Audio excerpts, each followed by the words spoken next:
बिस्मिल्लाहिर्रहमानिर्रहीम अस्सलाम वालेकुम। वेलकम टू गानी डिस्कशन। कैसे हैं आप सब? आई होप कि आप सब खैरियत से हैं।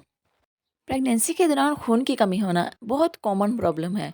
खून की कमी की वजह से प्रेगनेंसी में बहुत सारी कॉम्प्लिकेशंस आ सकती हैं। खून की कमी की वजह से आपके जो है मिसकैरेज का ख़तरा होता है, बेबी की ग्रोथ अच्छे से नहीं होती है, बच्चा जो है वो अच्छे से वेट नहीं ले रहा पा रहा होता है। इसके अलावा आप कमज़ोरी फ़ील करती हैं, चिड़चिड़ापन फ़ील करती हैं, थका-थका सा फ़ील करती हैं। तो ऐसे कौन से आसान काम हैं, ऐसी कौन सी आसान चीज़ें हैं जिनको अगर आप फॉलो करेंगे तो आप अपनी इस खून की कमी को पूरा कर सकती हैं। आज के इस वीडियो में हम इसी बारे में बात करते हैं। बहुत ही आसान तरीके में आपको बताने वाली हूँ, वीडियो को पूरा एंड तक लाजमी ज़रूर देखिएगा।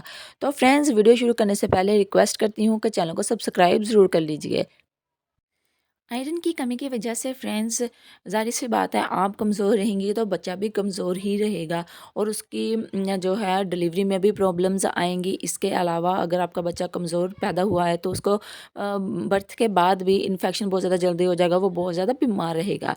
तो इसलिए फ्रेंड्स, आपने अपनी आयरन की कमी को पूरा रखना है, आपने खून की कमी नहीं होने देनी है। तो इसमें इसको पूरा करने के लिए सबसे पहले फ्रेंड्स, आपने अपनी डाइट में, अब सर्दियों का मौसम शुरू हो गया है तो आंवला मार्केट में आने लग गया है। तो आंवला आपने ज़रूर यूज़ करना है। आंवले की आप चटनी बना के रख सकती हैं और जब भी आप खाना खाएं आप प्लेट में अपने आंवले की चटनी को ज़रूर ऐड कीजिए। इसके अलावा आपने चाय और कॉफ़ी को बिल्कुल ही बंद कर देना है। जो प्रेग्नेंट फीमेल सुबह उठते ही चाय पीती हैं उनमें डेफिनेटली आयरन की कमी हो जाती है, क्योंकि चाय में कुछ ऐसी चीज़ें मौजूद होती हैं जो कि बॉडी से आयरन को रिमूव करती हैं। इसलिए आपने अगर चाय पीनी भी है तो खाना खाने के तकरीबन 2 घंटे के बाद आप सिर्फ आधा कप चाय पी सकती हैं। इससे ज़्यादा आपने चाय इस्तेमाल नहीं करनी है। इसके अलावा आप मौसम्मी का जूस पी सकती हैं। मौसम्मी का जूस आपको एसिडिटी नहीं होने देता है और आपकी आयरन की कमी को भी पूरा करता है। इसलिए आप दिन में एक दफ़ा मौसम्मी का जूस ज़रूर पीजिए। चुकंदर जो है वो अगर आप कच्चा खाती हैं तो कच्चा खाने से आपको गैस पैदा करता है, इसलिए आपने चुकंदर को उबाल कर यूज़ करना है। उबाल कर आप सैलेड में यूज़ कर सकती हैं या फिर इसका जूस बनाकर भी पी सकती हैं। ये भी आपकी आयरन की कमी को बहुत जल्दी ही ख़त्म कर देता है।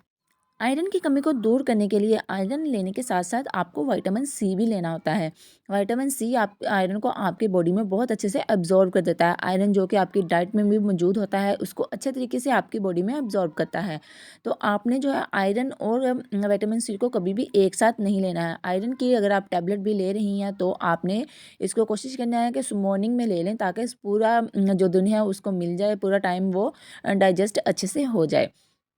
तो फ्रेंड्स, विटामिन सी के लिए आप जो है वो एक गिलास पानी लेके उसमें आधा नींबू निचोड़ के इसको ले सकती हैं। आप जब भी खाना खा रही हों तो इस पानी को आप ज़रूर साथ यूज़ कीजिए, ताकि आपके खाने में जितना भी आयरन होता है वो अच्छे से आपकी बॉडी में अब्जॉर्ब हो और आपके खून की कमी को दूर करने में आपकी हेल्प करे। इसके अलावा आप रागी के लड्डू, ड्राई फ्रूट्स ज़रूर खाएं। आप चने खा सकती हैं, इससे भी बहुत अच्छा आयरन आपको मिल जाता है। खून की कमी को दूर करने के लिए आप अनार भी खा सकती हैं। इन चीज़ों का अगर आप यूज़ करेंगी तो आपकी आयरन की जो कमी होगी वो दूर हो जाएगी। इन सब चीज़ों में से जो भी चीज़ आपको सूट कर रही हो वो आप अपनी डाइट में ऐड ज़रूर कीजिए। तो फ्रेंड्स, आई होप कि वीडियो आपके लिए हेल्पफुल रही होगी। वीडियो अच्छी लगे तो लाइक ज़रूर कर दीजिए। Thank you so much for watching. अल्लाह हाफिज़।